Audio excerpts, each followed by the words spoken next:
I really wanted to start this review by playing Dusty Rhodes' theme music, of course, because tonight was the conclusion of the Dusty Rhodes Tag Team Classic. He's just a common man, working hard with his hand.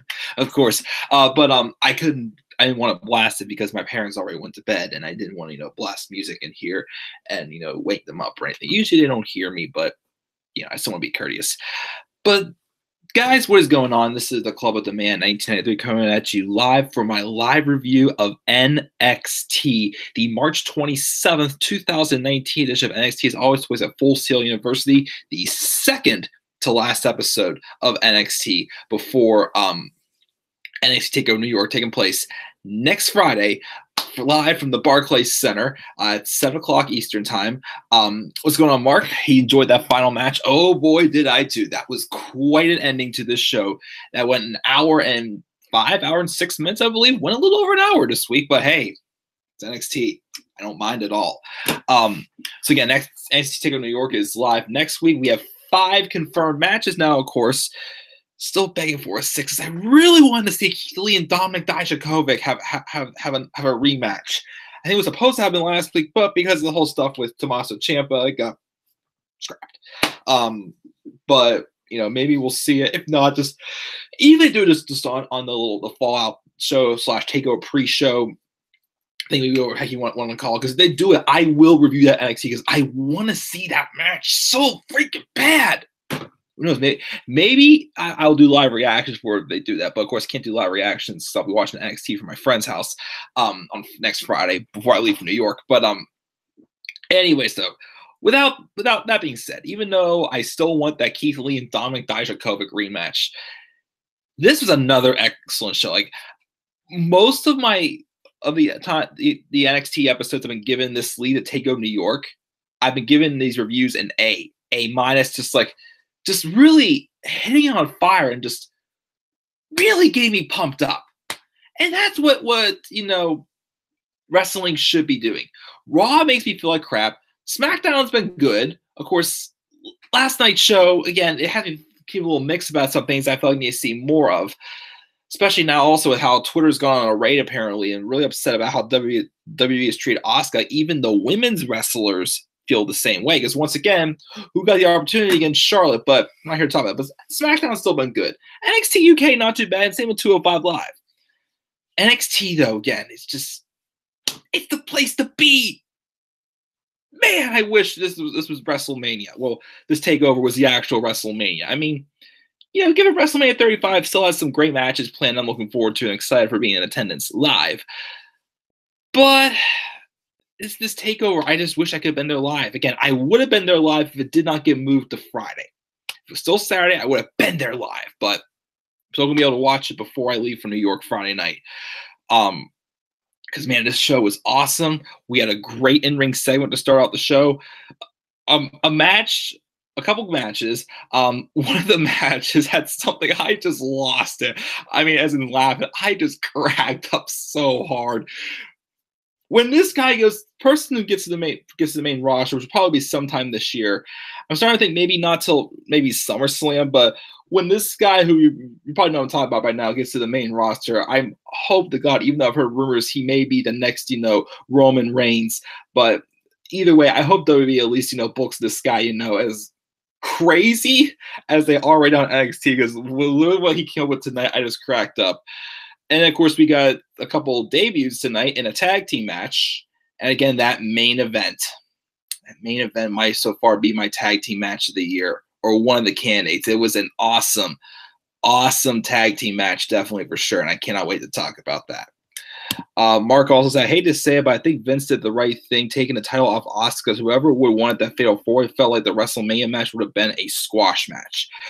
Definitely for sure. Again, that's kind of another problem. I get it also, but the way Asuka got booked as champion, but think about it too, of course, it wasn't completely her fault though, because what competition does she really have? Yes, I have seen improvements in Mandy Rose and Sonya Deville, but I don't think they were worthy of posting a WrestleMania feud for Asuka. Goodness, what else? There's Naomi, who, okay, Naomi's fine, but I wouldn't have lit the world on fire either. Carmella and Naomi. I mean, Carmella and Asuka, we've seen that match before. We know it's not too good. Just watched last summer. Although Carmella's gotten better since, of course. But yeah, it's like really wasn't anybody to face Asuka. I mean, I still pitch in the idea of Asuka and Kairi Sane. Well, they've seen that. Although maybe if Kairi comes up to the main roster at WrestleMania, maybe Asuka can turn heel and we can have that feud on SmackDown. Take my money, people. Who knows? But yes, he realized something with the Hart Foundation being inducted to the Hall of Fame. They're going to be 3 two-time Hall of Famers, Booker T, Shawn Michaels, and Bret Hart. That's true.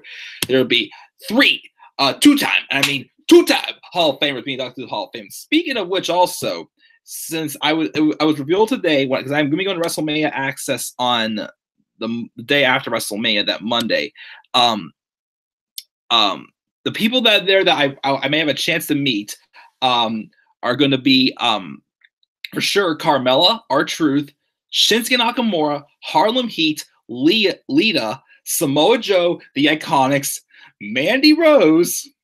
Sounds very tempting. Naomi, some legends, and superstars from NXT and 205 Live, much more. But the ones advertised, Nakamura maybe. Joe, of all those on my list, Joe's definitely number 1. So I'm hoping I get to meet Joe at least. But man, if I got to meet Mandy Rose, that'd be quite sexy. But just kidding, I'm not gonna hit on her or anything. But would be very interesting. Definitely getting up close to look at her. But just kidding, guys. Maybe, who knows? But of course, those are a few names. Whoa, Keith Lee is hurt? No! Oh, man. No, I want to see the match. Dominic Dijakovic. What's he injured with Mark? Just let me know in the live chat. But I will start talking about this review, but let me know, of course, what he's injured with. But still dying to see that rematch with him and Dijakovic. But anyways, let's talk about this show. We open up with none other than Mr. Adam Cole, baby! Again, I don't want to scream too loud. My parents sleeping. But he comes out. He gets in the ring. The NXT Championship belt is on a pedestal. He says last week he outlasted 4 of the NXT's best when he pinned Ricochet for the right to go to the challenge for the vacant title against Johnny Gargano. He gave a million reasons why he's going to win the title. But first and foremost, he wants Johnny to come out to this ring and face him like a man to find out exactly what he's in for at TakeOver. Johnny comes out, of course, to his, entrance Titantron, looking back to how it was before. Now, like, the broken smile face, that's the normal, face he'd have as a baby face. So obviously, again, he's full-fledged baby face once again. He comes into the ring and he sits on the turnbuckle, and it was like it was one of the best, back and forth chants I'd seen for which superstar I'd say, in my opinion, since AJ Styles and John Cena first got into the ring together in 2016. That segment where AJ Styles turned heel, this was one of the loudest, back and forth exchanges I've seen in a while with the crowd. Johnny Wrestling, Adam Cole! Johnny Wrestling, Adam Cole! It must have went on for a good 2 minutes, I gotta say. Some great back and forth reactions. And then Adam Cole finally jumps on them and says he doesn't need the crowd support, to which Johnny says, but I love the Johnny Wrestling chants. And then he's like, so Adam, you have a million reasons for being able to beat him? Go ahead. I'm sitting, I'm listening. Tell him. He tells the crowd to get out their cameras and start taking footage because Cole is at a loss for words for the first time ever. Does Cole realize that he's in for the fight of his life at TakeOver now that Johnny's path to the title goes through him? At the Barclays Center, he's going to show him why they call him Johnny Takeover, baby. Cole then said, is that supposed to intimidate him? He points out that Johnny Gargano's record is not really too great at takeovers, even though he's won a bunch of classics. So instead of being called Johnny Takeover, he should be called Johnny Participation, because he will not be able to beat Cole in a 2 out of 3 falls match. He can't even beat him in 1 fall. And then he recites his accolades to prove his point, starting from, especially with it being at the Barclays Center. He made his debut at the Barclays Center by attacking Drew McIntyre along with Fish and O'Reilly, and before the match, holding up the NXT Championship. He would go on to then win the first War Games match of NXT. He would then go on to have matches with Aleister Black, and he would go on to he win the first ever NXT North American Championship. And was mentioning, of course, all this great stuff. He obviously does the backup that he's definitely one of the best in the business right now. He claims he has earned all of his success, and he proved that last week when he won the #1 contenders match. And what has Johnny Takeover done to earn this title match? Gargano then questions this notion that he hasn't earned anything and didn't debut in a top spot. There was no red carpet welcome for him like there was for Adam Cole. He goes back and tells a story. In June 2015, he was at a tryout and he was told no. And on Twitter, he even says, he still has, the email telling him no. That how many times saying you didn't make it, you got rejected. He wasn't good enough. He was told he doesn't have it. He's heard that a lot for 15 years, but he didn't take no for an answer.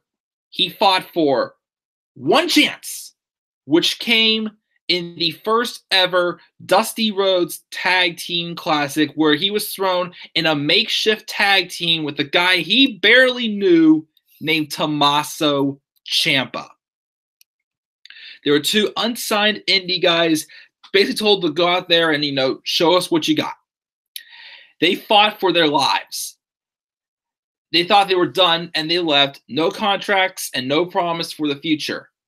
But then they were invited back again and again and again and again and again and again and again and again and again and again and again and again and again. Sorry. But why? Because every single time he showed up, he poured his heart out in his ring, and he fought so hard that they chanted Johnny Wrestling. He realized then he wasn't fighting for himself. He fights for everybody out there who's been told they weren't good enough. And he earned every spot, earned the tag titles, earned his career back, and he even earned the NXT North American Championship. He's earned everything he has because this place is his life. He wasn't handed a top spot and a group of cronies to fight his battles for him, implying the Undisputed Era. He wouldn't change a thing about these past 4 years because it's made him appreciate where he's going. And he'll fight to fulfill his destiny, and Johnny Wrestling will finally become NXT champion. And of course, Johnny's music is playing, but then Adam cuts the music, and then he says, Johnny, your story was so inspirational, like a Lifetime movie before his eyes. But here's the deal. Scratch, fight, and claw all you want. But when they leave New York, Adam Cole will be NXT champion. And here's why. He just turns around, and out comes Kyle O'Reilly, Bobby Fish, and Roderick Strong standing on the stage. And says Triple H was wrong when he said their match would be definitive. It'll be undisputed, making their pose on the stage and whatnot. I love this. Now, last week when it was announced that it would be Adam Cole and Johnny Gargano, a lot of people start speculating, it may not be, an obvious win here for Johnny Gargano. Because since Adam Cole's in the picture, he could use this. Like, he could use this NXT championship run. And I agree. Adam Cole, when he came to NXT, was at one point destined to be NXT champion for sure. Of course, some other names kind of got in the picture also. So obviously, they at least gave him the North American championship last year. Had a good run with it. But after this promo, it kind of segued more so, feeling like Adam Cole is somehow another big obstacle for Johnny Gargano, and made, the story that's been told with Johnny Gargano over the past, 2 years feels like it's carrying in now based off of what this promo was said in this promo. Adam Cole, always made obvious, he's awesome. He had the red carpet welcome, he came in and he just right away became a big star. Johnny Gargano, of course, that did not happen for him again. Literally just, coming in just as an extra in the Dusty Rhodes Tag Team Classic, and then earning the respect of everyone backstage, the fans, Everyone. DIY. If it was not for DIY, there would be no Johnny Gargano. There would be no Tommaso Ciampa. I mean, who knows? Could go there another way, but you never know. But especially towards the end, having like that last little like oomph with Adam Cole pretty much saying that 2 out of 3 falls, they'll be at ringside, implying that the rest of the era will be at ringside, and it's just stacking the odds against Johnny Gargano. I mean, who knows what they would have come up with for him and for Gargano and Ciampa at Takeover New York if Ciampa didn't have that neck surgery. But I feel like this got things like on the level, like the concluding match with Gargano and Ciampa would have been nice. Would have been Gargano and Ciampa, culminating their feud with this match. But I feel like this segment really, made me feel like, it's on the same path as, that match would have been as well. So I'm still going to stick to my gut and say that Johnny's winning at TakeOver. And I feel he should. Adam Cole winning it, I'd be fine with also. But this segment really wanted me to make me see Johnny win it. And it was awesome. It was awesome. It's an excellent opening segment, of course, by Mr. Wrestling and Mr. Adam Cole, baby. So then we had a women's tag team match. Aaliyah, who I've always said has always been one of my more underrated favorites. She's attractive. I've been wanting to see her be taken a little more seriously, not just, someone there to be just eating pins.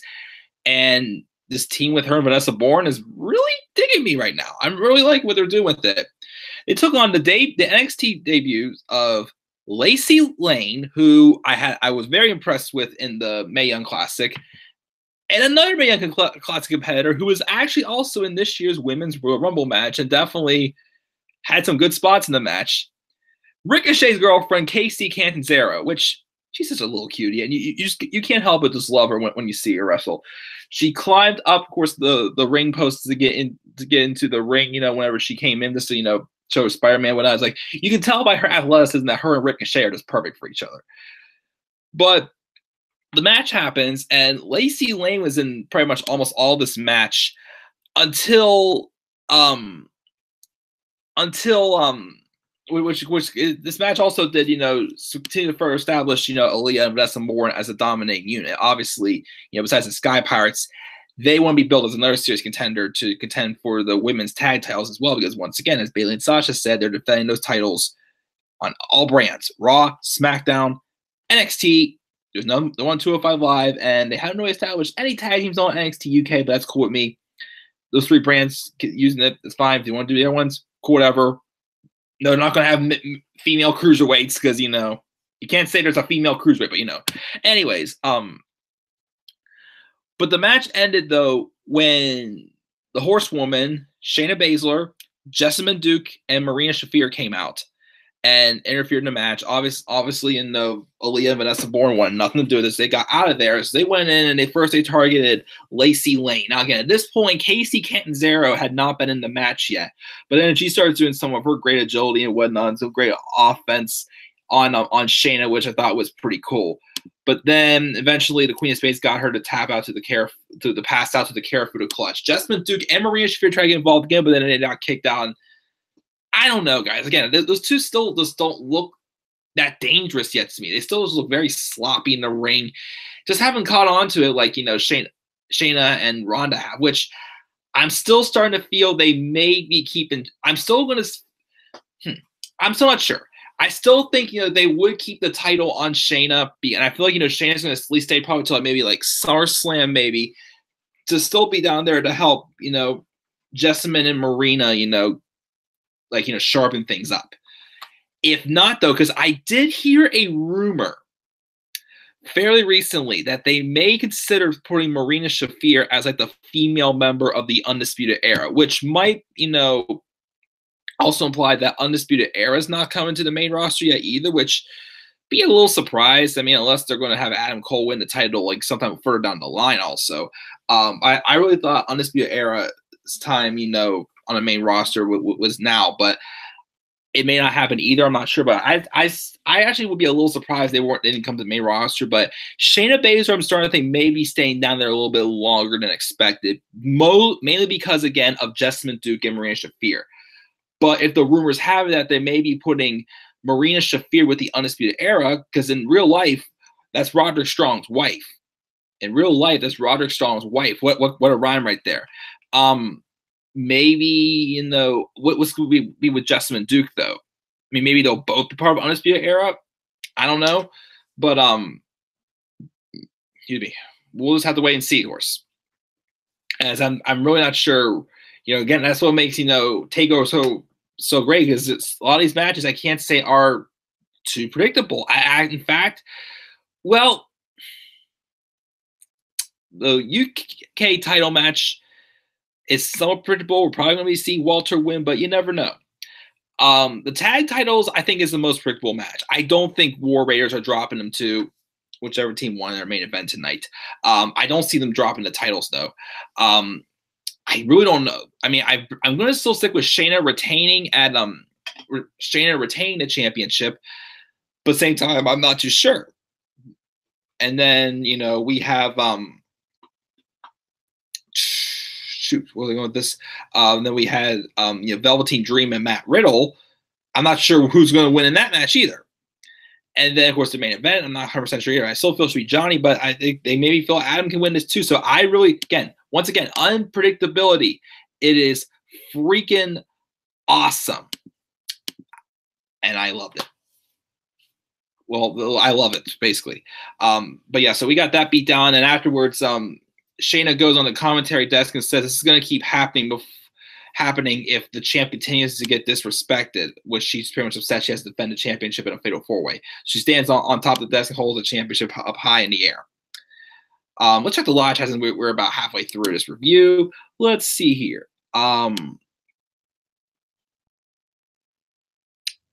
They talk about Keith Lee injury on that video I sent. You'll have to check it out. Mark wants to see Aleister and Ricochet win. Okay, that's fine with me. We got Happy Channel Crazy Cool Guy. What's up? What happened to the last SmackDown review? I had it last night. I must have missed it, but it's all right. Overall grade for tonight's B+, which is cool with me. He also thinks Velveteen Dream sucks. I mean, that's your opinion, man. I respect it, but love the guy. You probably will not like what I have to say, of course, about the next match, but I love the guy, but if you think he sucks, that's fine. I hope he steps on a Lego. Oh man, that would hurt maybe. I don't know, but thank you for your comments in the live chat though, my friend, and you too, Mark. But we get this match next. It's Matt Riddle taking on the finest, Kona Reeves, who I'm not a fan of at all. But Matt Riddle, bro, gotta love him. So not really much really happened in this match. I mean, it was a match to put over Matt Riddle, but my favorite part of this entire match was when the Velveteen Dream came out to get a seat on the stage to watch this match. And he comes out on a freaking couch. Like, production crew or some people came out pulling the Velveteen Dream with, the smoke just shooting out, obviously just, because he wants the spotlight all the time. He comes out laying on a freaking couch, just hoisting a cup up in the air. It was just so hysterical. It's like, he does that. He does Hulk Hogan's moves. He's a genius on the microphone. Making some comments about, Lars Sullivan's pants. Like, again, the guy just, like, what else can this guy do? Like, how did this guy not win at Tough Enough? Like, at this point, I'm thinking, because whoever won Tough Enough in 2015, like, where are they now? I don't know, but I think, even though he lost to him, Tommaso Ciampa was wrong about Velveteen Dream not being tough enough. But he comes out on a freaking couch. I'm like, what else could they possibly come up with this guy? Like, again, I said before, when he goes up to the main roster, I've heard rumors that that WWE is looking at using him as maybe the next Roman Reigns or John Cena, which don't make me hate Velveteen Dream. Please don't make me hate him. But I just cracked up. I just see him come out on a freaking couch, and he's just hoisting the cup, sitting there, and then the North American title's just like laying like right, like sitting up right nicely on the couch. And he's just like, "What's up?" Match continues on though. Kona Reeves almost beat Matt Riddle. Eventually, Matt Riddle does hit the bro mission to get Kona to tap out, of course. Afterwards, they're going to announce the winner, but then Velveteen Dream had a microphone and cuts him off, saying, "No. Riddle has earned a title shot for the match at Takeover," and of course he puts over. He says, saying the winner and who will face me in New York, the King of Bros himself, Mr. Matthew Riddle. And then he walks up, and then he walks up to Dream's couch, and then he takes Dream's little like chalice and tries to drink whatever was in it, but then it gets spilled on him a little bit. And he takes the microphone. And he says, "I'll see you in New York, bro." So obviously they're keeping this a face-on-face, which is fine, because originally I think if Adam Cole did not get moved into the NXT Championship match, I think he would have been, in a triple threat match for North American title, but it probably would have been Adam Cole, I feel, taking the pin for whoever, would lose this match, Dream or Riddle. But because my opinion, again, I love Matt Riddle, but I really don't think he needs to be built around an undefeated streak, in my opinion.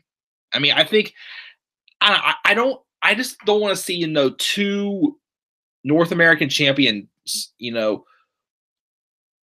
lose their first title defense twice in a row. So I'm kind of hoping that Velveteen Dream retains at TakeOver, but at the same time, I'm not sure where they go. They kind of backed themselves to a corner with this one because of Adam Cole Adam Cole's changed plans because of, Tommaso Ciampa's injury.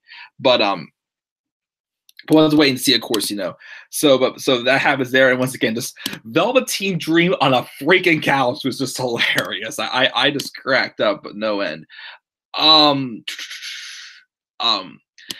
So then, anyways, then we are told that next week we're going to be getting us a match with Kairi Sane and Bianca Belair. Okay. And then our main event. Our main event was a really fun, 20-minute, fast-paced tag team match for the Dusty Rhodes Tag Team Classic Finals. The team of Aleister Black and Ricochet taking on the Forgotten Sons. Now, again, before this tournament, I didn't hate the Forgotten Sons, but I still wasn't too big on them yet. I guess the still problem I have with them is what the heck is up with this Jackson Riker fellow again? I don't know. Is that he's not done too much. They make it sound he's some big intimidating dude, but he never wrestles except for a couple singles matches here and there. And it's I don't know too much about him. It's like he is forgotten. But in terms of wrestling, Steve Cutler and Wesley Blake, which, Wesley Blake, was all right before, but I wasn't that big of a fan of him. Even when him and Buddy Murphy were a tag team, I was just mad about them. Of course, now I'm a huge Buddy Murphy fan, especially with what he's done on 205 Live. But Steve Cutler and Wesley Blake put on definitely a career performance here. A lot of fast-paced, back and forth action. Of course, a lot of drama as well in this match, with Jackson Riker getting involved several times. There was a point towards the end of the match where Aleister Black went to put his foot on the rope and Jackson Riker pushed it off. And because of that, the referee would then kick Riker out of the ringside and then they get him out of there. But then it's a back and forth that actually still got towards the end. There's a lot of hard-hitting, close call near fall. Especially they hit that finisher at one point also on Black right before this, of course, where they had kind of they hold him down and just expose him open and then do a flying elbow drop from the top rope. I think that's when, of course, they had to push off the rope. But then towards the end, the last set sequence, Black was drawn up for a power bomb, but he slipped out, hit a back elbow, and then he eventually hit a black mass onto Steve Cutler. He hit a moonsault to keep on Cutler though to keep him out, and then Ricochet went up and hit a 630. The drama was so high in this match. There was a lot of times towards the end, especially where I really thought they were going to pull pull a trick on us and have the Forgotten Sons win, because that's how, close they came so many times. Even once, Jackson Riker was, kicked out from ringside. But then, of course, I guess the turning point came where, Ricochet didn't want to hurt Karan to try to throw Ricochet over, but one of those things where it's like, no, that does nothing for me. And then they just took over. And then Aleister Black and Ricochet eventually win again after Aleister takes out Wesley Blake with the black mat. Steve Cutler with the black mass. No, I'm sorry. He hit Blake with the black mass, and he did the moonsault to take out Cutler outside the ring. And then Ricochet hit the 630 splash on Wesley Blake to get the win. Afterwards, they're celebrating with the trophy. All the confetti is coming down. But, of course, that makes the tag team match official now for TakeOver New York, as we will be seeing the team of Aleister Black and Ricochet taking on the War Raiders, Hanson and Rowe. And they came out and just, stared them down and held the belts. And that's how we went off the air. And that's the end of this episode of NXT. I gave this an A. Another excellent episode that I just loved every second of it.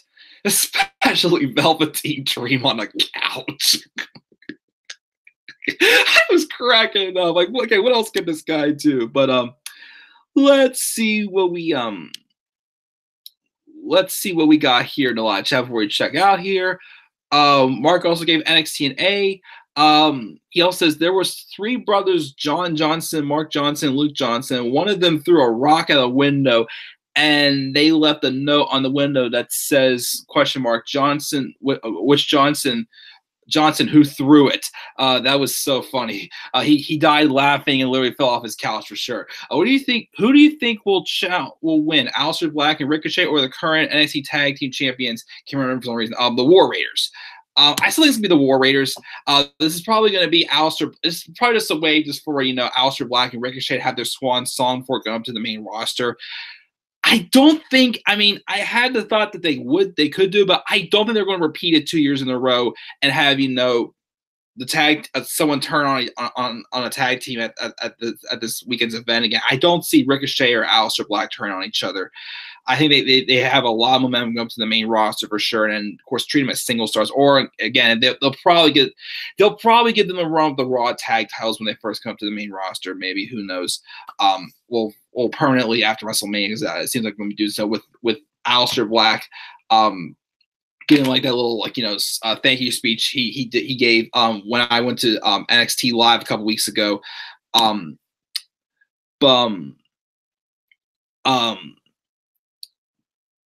But yeah, I don't see them win the tag titles at TakeOver New York. I think it's just a way to get them on the card for one last TakeOver. It's their swan song, basically. But I'm sure it will still be an excellent match.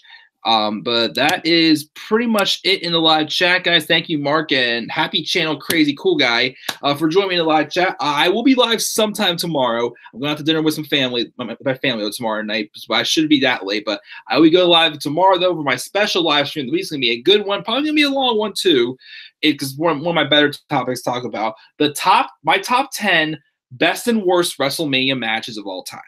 That'll be tomorrow. Of course, get any odds and ends still come where my video game Let's Plays and just random shit that I do here and there. Make sure to stay tuned for that as well. Of course, next week, guys, it's going to be a very busy week. And I'm going to have to do some things, pretty quickly because, again, I'm very limited next week on time with, getting ready to leave for WrestleMania and whatnot. But again, Raw review will be Monday. Tuesday will be SmackDown. And probably I'll watch 205 Live like immediately and watch that, review that Tuesday night also. Wednesday's NXT UK and NXT. I know I don't get to usually watch, NXT Live or NXT UK and NXT Live right away because since Survivor's going on right now, I watch Survivor Wednesday nights also. But I will try to do my live preview predictions also for NXT on Wednesday.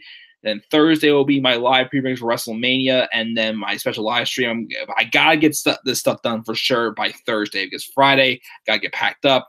And just want to give me a day to make sure everything for work and anything is all settled before I leave. Because Friday after TakeOver, which I will not be able to review TakeOver, WrestleMania, or the Raw WrestleMania until I get back on Tuesday. I may not review them all that night, but I'm going to definitely get caught up with those reviews because I'm going to be at WrestleMania. So I won't be able to review any of that stuff. I'm watching Takeover, well, at my friend's house, but we're going to just review it on his channel and then take off from there. But I will do my own thoughts on both shows when I get back from for my WrestleMania trip. And of course, I will try my best also to record some videos, take some photos, and do a little WrestleMania vlog for sure for my first WrestleMania experience. Hopefully not my only WrestleMania experience. I'm hoping to go to more WrestleManias, but guys, I'm pumped.